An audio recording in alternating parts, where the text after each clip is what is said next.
Hello, how are you. आज का topic है how to write reference context and explanation.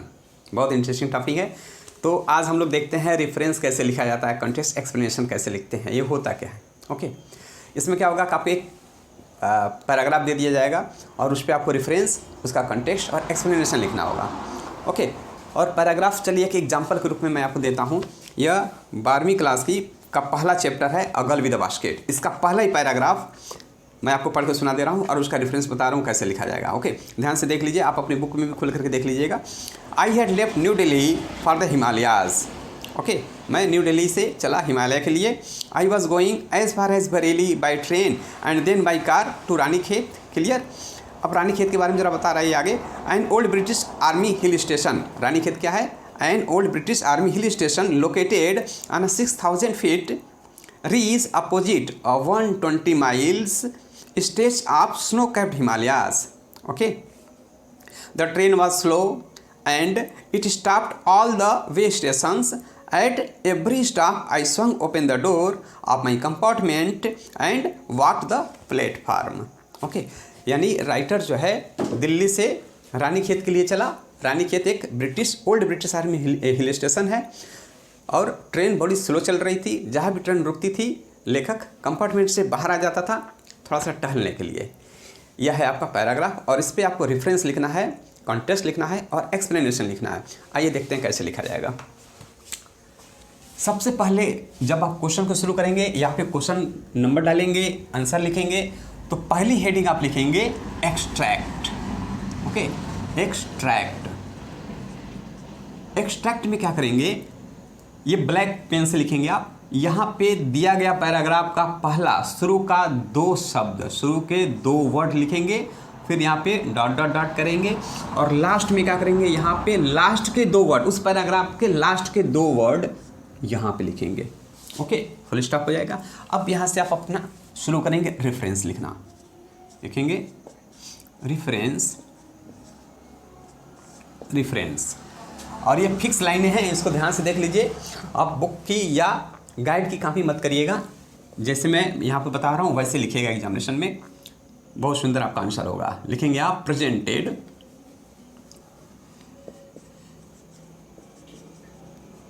Presented, क्योंकि extract है तो लिखेंगे extract, extract occurs, occurs in the. अब देखिए, अगर आपको मालूम है कि ये चैप्टर क्या है, एस्से है या क्या है, तो आप यहाँ पे वही लिखेंगे एस्से। जैसे पहला चैप्टर एस्से है प्रोज का। ओके, तो आप यहाँ पे लिखेंगे एस्से। अगर नहीं पता है कि क्या है तो आप लिखिए लेसन या लिखिए चैप्टर। ओके, लेकिन पता है तो आप लिखेंगे एस्से, एस्से, और उस एस्से का नाम यहाँ पे इन्वर्टेड कामा के अंदर लिखेंगे। इसका, इस चैप्टर का नाम था a girl with a basket. A girl with a basket, comma, inverted commas close. जब भी टाइटल लिखा जाता है, ओके, किसी चैप्टर का टाइटल आप लिख रहे हैं और उसमें बहुत सारे शब्द आ जाएं, तो सारे शब्दों के, सारे वर्ड्स के पहले लेटर कैपिटल होंगे। ओके, लेकिन एक बात ध्यान रखिएगा, प्रीपोजिशन का पहला लेटर स्मॉल करेंगे, बाकी सारे लेटर कैपिटल होगा। आर्टिकल का पहला लेटर भी कैपिटल होता है। ओके, जैसे इसमें अ क्योंकि पहले आ गया है तो ये तो कैपिटल रहेगा ही। गर्ल का पहला लेटर कैपिटल, विद का पहला लेटर स्मॉल क्योंकि ये प्रीपोजिशन है, ये आर्टिकल है तो इसका ये कैपिटल में ही रहेगा, और बास्केट का भी पहला लेटर कैपिटल। ओके, कामा, इन्वर्ट कामा बंद करेंगे, इन्वर्ट कामा बंद करेंगे और उसके बाद कामा देंगे। अब यहाँ पे लिखेंगे written, written by mister, mister जरूर लगाएंगे। Okay, mister William C Douglas. यह तो फिक्स है, इतना तो आप लिखेंगे ही लिखेंगे रेफरेंस में। इसको आपको कभी भी भूलना नहीं है। चैप्टर का नाम और राइटर का नाम निश्चित रूप से रेफरेंस में लिखना ही है। इसके बाद अगर आप कुछ नहीं लिखते हैं फिर भी आपको नंबर मिलेगा, लेकिन कुछ और लिखते हैं तो आपका आंसर और ही अच्छा हो जाएगा और सुंदर हो जाएगा। अब जैसे इतना तो आपका फिक्स है, इतना तो लिखना ही लिखना है, इसको तो आप ये इतना याद ही कर लीजिए, बहुत ज़्यादा काम आने वाला है। इसके बाद अगर आपको मालूम है, जैसे डगलस के बारे में आपको पता है कि ये सुप्रीम कोर्ट के जज थे, अमेरिका के सुप्रीम कोर्ट के जज थे, तो उस बात को यहाँ पे ज़रूर उल्लेख कर दीजिए। ओके, और इनको इंडिया से बहुत ज़्यादा लगाव था और इंडिया ये विजिट करने आए थे 1950 में। इतनी बात आप लिख देंगे तो और सुंदर आपका आंसर हो जाएगा। तो लिखते हैं ही वाज अ जज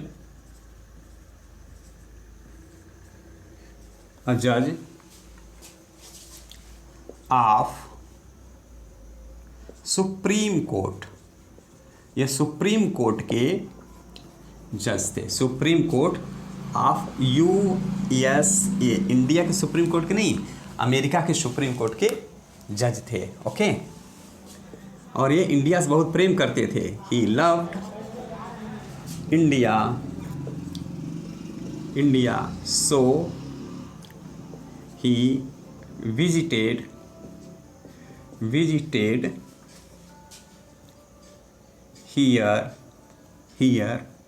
in 1950। ओके, बहुत सुंदर। अगर आपको नहीं पता है कुछ इनके बारे में तो मत लिखिए, सिर्फ चैप्टर का नाम और राइटर का नाम लिखिए, बाकी चीज़ छोड़ दिए। और अगर आपको मालूम है कुछ भी विशेष बात अगर मालूम है तो उल्लेख जरूर कर दीजिए।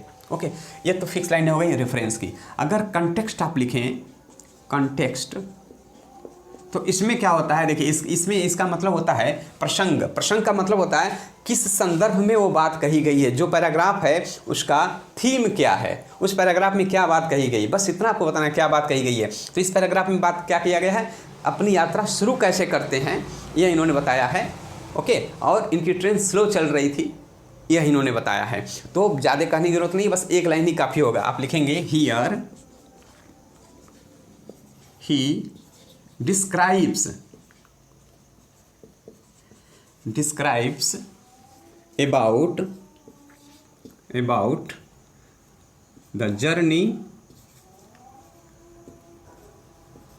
about the journey from Delhi to रानी खेत। इतना, इससे ज़्यादा लिखने की जरूरत नहीं है। अबाउट हिज जर्नी कर दीजिए, about his journey. Okay, here he describes about his journey from Delhi to Ranikhet. बस इससे ज़्यादा लिखने की जरूरत नहीं है, कॉन्टेक्स्ट यही होता है। बस उस पैराग्राफ में क्या बात इन्होंने कहा है, अपनी जर्नी के बारे में उन्होंने कहा है। अब जर्नी कैसे करते हैं, ट्रेन कैसे चलती है, हिल स्टेशन कैसा है, कैसा कहाँ पे है, ये सब लिखने की कोई ज़रूरत नहीं है यहाँ पे। ये सारी चीज़ें हम लिखेंगे एक्सप्लेनेशन में। एक्सप्लेनेशन, यह हो गई आपकी अगली हेडिंग। ओके, देखिए इसमें क्या करेंगे, यहाँ लिखेंगे in these lines the author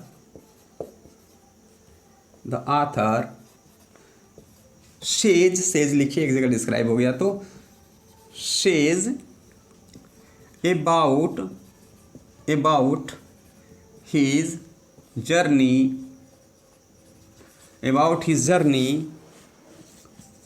from Delhi to रानी खेत।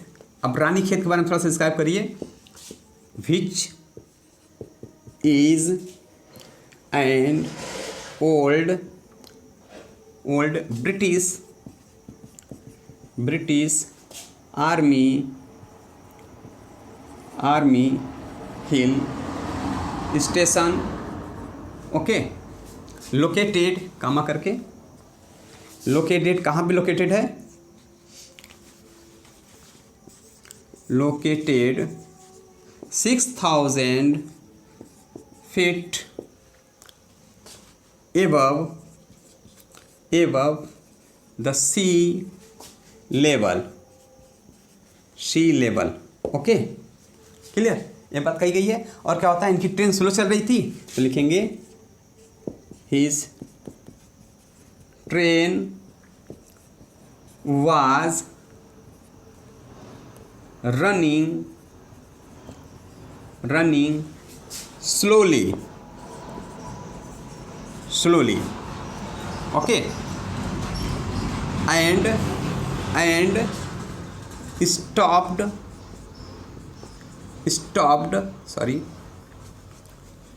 stopped all the stations,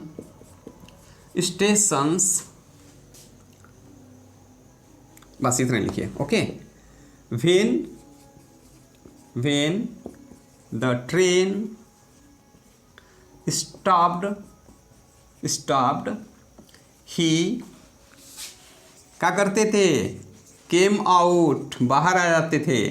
came out कहाँ से, from the compartment किस लिए आते थे, for a little walk। बस इससे ज़्यादा लिखने की जरूरत नहीं, इतनी बात कही गई पैराग्राफ में। ये आपका हो गया एक्सप्लेनेशन। मुझे लग रहा है आपके समझ में आ गया होगा रेफरेंस, कॉन्टेक्स्ट और एक्सप्लेनेशन कैसे लिखते हैं। कुछ भी बहुत बड़ी बात नहीं है। एक्सप्लेनेशन में मैंने क्या किया, उसी को अपने शब्दों में लिख दिया, जिस पैराग्राफ को दिया गया है उस पैराग्राफ की समरी को अपने शब्दों में लिख जाइए और कुछ नहीं करना होता है। ये हो जाएगा एक्सप्लेनेशन, और उसकी थीम लिख देंगे तो हो जाएगा कॉन्टेक्स्ट। और रेफरेंस की ये 2 लाइनें फिक्स हैं, इसको याद कर लीजिए, बस और कुछ करना ही नहीं है। अब करना क्या है, अगर चैप्टर बदलता है तो आप क्या करेंगे, चैप्टर का नाम बदल देंगे, राइटर का नाम बदल देंगे, बाकी चीज़ें वही रहेंगी।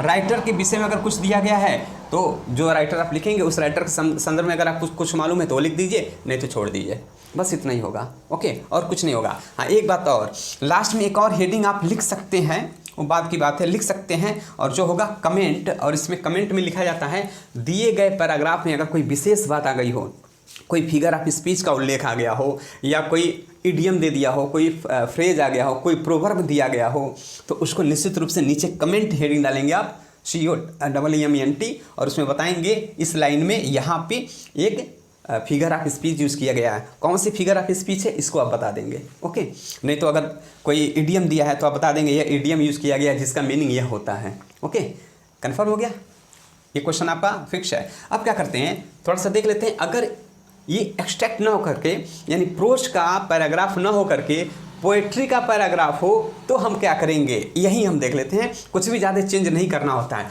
अगर ये प्रोज की जगह पोएट्री आ जाए तो हम एक्सट्रैक्ट की जगह लिखेंगे स्टेंजा। कितनी बात समझ में आ गई। लाइनें वैसे ही लिखेंगे जैसे मैंने बताया, 2 शब्द शुरू के, 2 शब्द लास्ट के। यहाँ पे रेफरेंस हेडिंग वही रहेगा, प्रेजेंटेड एक्सट्रैक्ट फिर आ गया तो इसका जगह हम क्या लिख देंगे, स्टेंजा लिख देंगे। आकर्स इन द एस्से लिखा गया है तो एस्से की जगह हम क्या कर देंगे, अब वो पोयम है तो अगर आपको मालूम नहीं कि वो पोयम की थीम क्या है, उस पोयम का फॉर्म क्या है, तो आप पोयम लिखिए। लेकिन अगर आपको मालूम है कि वो पोयम सोनेट है, या आपको मालूम बैलेड है, ऑड है, लिरिक है, तो आप यहाँ पे लिखेंगे लिरिक या सोनेट। ओके, नहीं तो अगर नहीं मालूम तो आप लिख दीजिएगा पोयम। ओके, तो अगर मालूम है तो आप लिखेंगे सोनेट है तो लिखेंगे सोनेट, और उस सोनेट का नाम यहाँ पे लिख देंगे। ओके, ऑन हिज ब्लाइंडनेस आ गया जॉन मिल्टन का, तो आप लिख देंगे क्या लिखेंगे, presented stanza occurs in the sonnet on his blindness. और यहाँ आप क्या करेंगे, जो रिटन लिखा है आप रिटन लिखेंगे कंपोज्ड बाई मिस्टर। अब यहाँ पे नाम लिखेंगे, जॉन मिल्टन है तो लिखेंगे जॉन मिल्टन। अब अगर जॉन मिल्टन के बारे में आपको मालूम है थोड़ा बहुत तो लिख दीजिए, नहीं तो इतना ही पे छोड़ दीजिए, कोई दिक्कत नहीं है। थोड़ा सा भी मालूम है, जैसे जॉन मिल्टन कहाँ के रहने वाले थे, इंग्लैंड के रहने वाले थे, तो आप लिख दीजिए he was born in England. Okay, बस नहीं मालूम है छोड़ दीजिए, कोई दिक्कत नहीं है। कॉन्टेक्स्ट में फिर वही करेंगे, उसकी थीम, जो भी स्टेंजा आपको दिया गया है उस स्टेंजा में क्या बात कहने की कोशिश की गई है वो आप बता देंगे। ओके, जैसे शुरू की लाइने में वे क्वेश्चन करते हैं ईश्वर से कि क्या ईश्वर, उनकी आंखें कैसे चली गई, वे अंधे कैसे हो गए। ओके, तो इसमें आप लिख देंगे he questions to the god why he was blind in mid age, मध्य एज में ही वे अंधे कैसे हो गए। बस इतना ही, इससे ज़्यादा लिखने की जरूरत नहीं है। एक्सप्लेनेशन में उस पैराग्राफ का समरी अपने शब्दों में लिख जाएंगे, हो जाएगा एक्सप्लेनेशन। बस इससे ज़्यादा कुछ नहीं करना होता। हाँ, यहाँ पर जो कमेंट लिखेंगे उस कमेंट में फिर वही करेंगे, अगर उस स्टेंजा में कोई फिगर ऑफ स्पीच दिया गया है तो उसका उल्लेख आप कर देंगे। क्लियर, जैसा कि अक्सर होता है पोयम में फिगर ऑफ स्पीच बहुत ज़्यादा यूज़ किए जाते हैं, तो कमेंट में ज़रूर आप लिखिएगा कि इस लाइन में यह फिगर ऑफ स्पीच है। अगर कई फिगर ऑफ स्पीच आ गए हैं, सिमिली भी है, मेटाफर भी है, पर्सनिफिकेशन भी है, तो पॉइंट डाल करके करिएगा कमेंट। नंबर 1, इस लाइन में आप लिखेंगे in this line there is used a figure of speech simile, second में मेटाफर, थर्ड में पर्सनिफिकेशन। बस आपका यहीं पे आंसर समाप्त होता है। मुझे लग रहा है सॉरी, मुझे लग रहा ये वीडियो आपके समझ में आ गया होगा। ओके, तो मैं यहीं पे इसको क्लोज करता हूँ।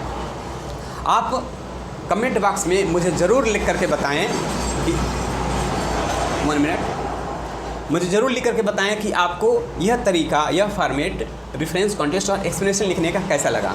ओके, आपके समझ में आया या नहीं, एक बार सिर्फ लिखेंगे।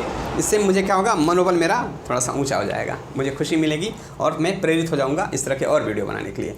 ये परीक्षा विशेषांक आप समझ सकते हैं किस तरह से क्वेश्चंस को करेक्ट करते हैं। इसके बाद वाला वीडियो हो सकता है मेरा आएगा कि क्वेश्चन दिया गया तो उसका आंसर कैसे करते हैं। ओके, जितने भी तरह के क्वेश्चन आएंगे एग्जामिनेशन में, मैं सबको कैसे राइट करना चाहिए सारा मैं बताऊंगा। पेपर कैसे लिखना हो, आंसर कैसे डाला जाता है, आंसर कैसे लिखते हैं, क्वेश्चन नंबर कैसे लिखते हैं, सारे मैं बताऊंगा वीडियो में। लेकिन अगर आप मेरा थोड़ा सा उत्साहवर्धन करेंगे तो ओके। थैंक यू, आज बस इतना ही।